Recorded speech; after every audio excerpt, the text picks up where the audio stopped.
नमः संस्कृताय। आज हम महर्षि मनु के द्वारा विरचित मनुस्मृति का 7वां श्लोक पढ़ेंगे। इस वाले श्लोक में महर्षि मनु वेद मूलकता तथा उसकी सर्व उत्कृष्टता का प्रतिपादन करते हुए क्या कहते हैं श्लोक में, देखिए मैं श्लोक का वाचन करता हूँ, आप ध्यान से सुनिए। यह कश्चित् कस्यचिद् धर्मो मनुना परिकीर्तितः सः सर्वो अभिहितो वेदे सर्वज्ञानमयो हि सः। यह कश्चित् कस्यचिद् धर्मो मनुना परिकीर्तितः सः सर्वो अभिहितो वेदे सर्वज्ञानमयो हि सः।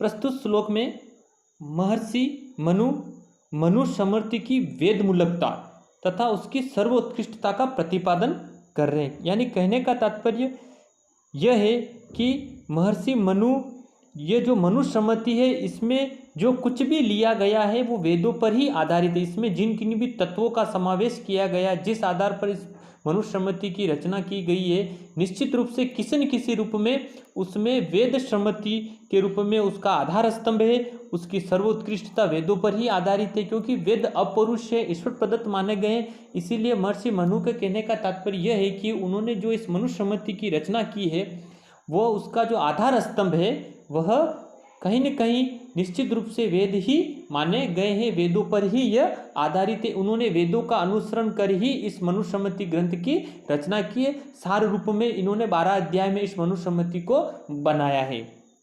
इसीलिए इसमें उन्होंने यह बताने का प्रयास किया है कि यह कश्चित् कस्यचिद् धर्मो मनुना परिकीर्तितः सः सर्वो अभिहितो वेदे सर्वज्ञानमयो हि सः। क्या करे महर्षि मनु, अन्वय देखते हैं कि मनुना यह कस्यचित् धर्म परिकीर्तितः सः सर्वे वेदे अभिहितः हि सः सर्वज्ञानमयः। यानी क्या कह रहे हैं मनु, क्या कह रहे कि मनुना यह कस्यचित् धर्म, यानी महर्षि मनु के द्वारा कश्चित, यानी महर्षि मनु ये कहना चाह रहे हैं कि मनुना यह कश्चित, यानी महर्षि मनु के द्वारा जो कुछ भी, और कस्यचित् धर्म, यानी कस्यचित् का अर्थ है, कश्चित का अर्थ है कोई भी, और कश्चित वापिस आया कस्यचित् है ना, उसका अर्थ है कि किसी के लिए भी, यानी मनु के द्वारा जो कोई भी तथा किसी के लिए भी, कस्यचित् यानी किसी के भी धर्म परिकीर्तित, यानी धर्म के लिए जो कहा गया, यानी किसी के, महर्षि मनु के द्वारा जो कोई भी और किसी भी धर्म के लिए या किसी के लिए धर्म के लिए जो कहा गया है, परिकीर्तित शब्द जिसका अर्थ होता है परिकीर्तित, यानी इसका तात्पर्य है कहना, धारण करना, यानी जो कुछ भी कहा गया है, ये जो धर्म पर आधारित है, जो कुछ भी किसी भी धर्म के लिए जो कुछ भी इस मनुस्मृति में कहा गया है। फिर आगे क्या कह रहे हैं, सह सर्व वेदे अभिहित, यानी वह सब क्या किया जा चुका है, वेदों में कहा जा चुका है। यानी महर्षि मनु के कहने का तात्पर्य है कि मुझ महर्षि मनु के द्वारा विरचित जो मनुस्मृति है, उसमें जो कुछ भी किसी भी धर्म के लिए कहा गया है, वह सब क्या किया गया है, सह सर्व वेदे अभिहित, यानी वह सब वेदों में कहा जा चुका है।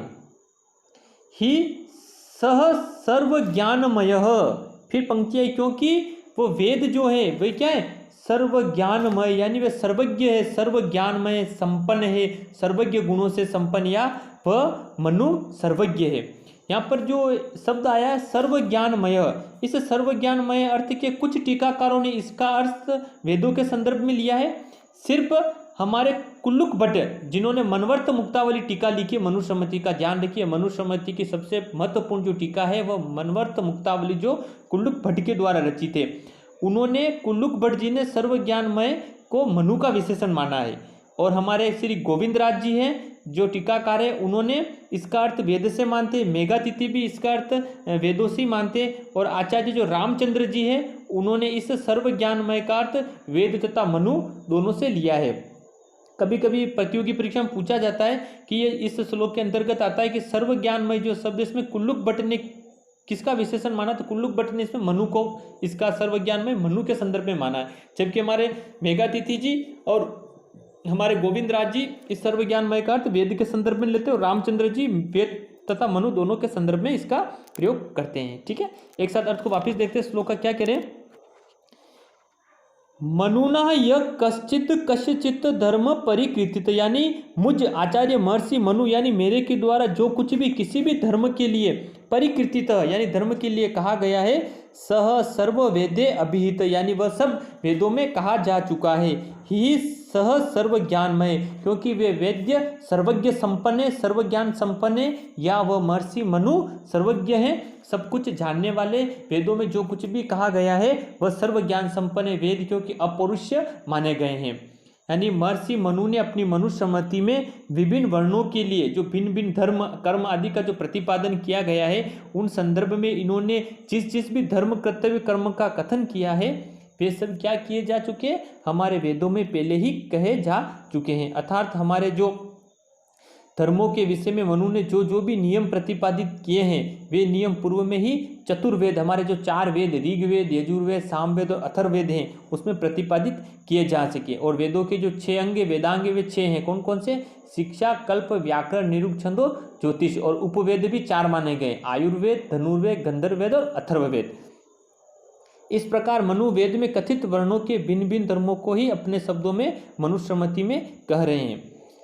मनुस्मृति में कथित कोई भी धर्म नियम तथ्य आदि वेद विरुद्ध नहीं है। मनुस्मृति वेद विरुद्ध अपना मत नहीं रखती है। यह वेद सर्वज्ञानमय है, अर्थात वेदों में प्रत्येक प्रकार के ज्ञान का प्रतिपादन किया गया है। मनु सर्वज्ञानमय है, अर्थात मनु प्रत्येक विषय के ज्ञाता सर्वज्ञ ऋषि है।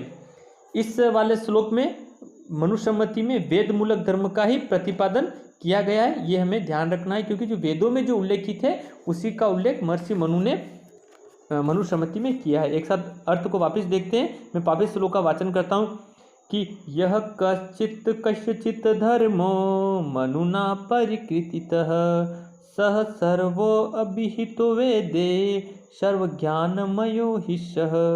क्या कह रहे मनुना यह कश्चित कश्चित धर्म परिकृतित, यानी मुझ मनु के द्वारा जो कुछ भी धर्म के संदर्भ में परिकृतित यानी कहा गया है, सह सर्वे वेदे अभिहित यानी वह सब वेदों में पूर्व में कहे जा चुका है, ही क्योंकि सर्व ज्ञानमय यानी जो वेद है वे सर्व ज्ञान संपन्न है। इस प्रकार महर्षि मनु ने अपनी मनुस्मृति में वेद मूलक धर्म का ही प्रतिपादन किया है।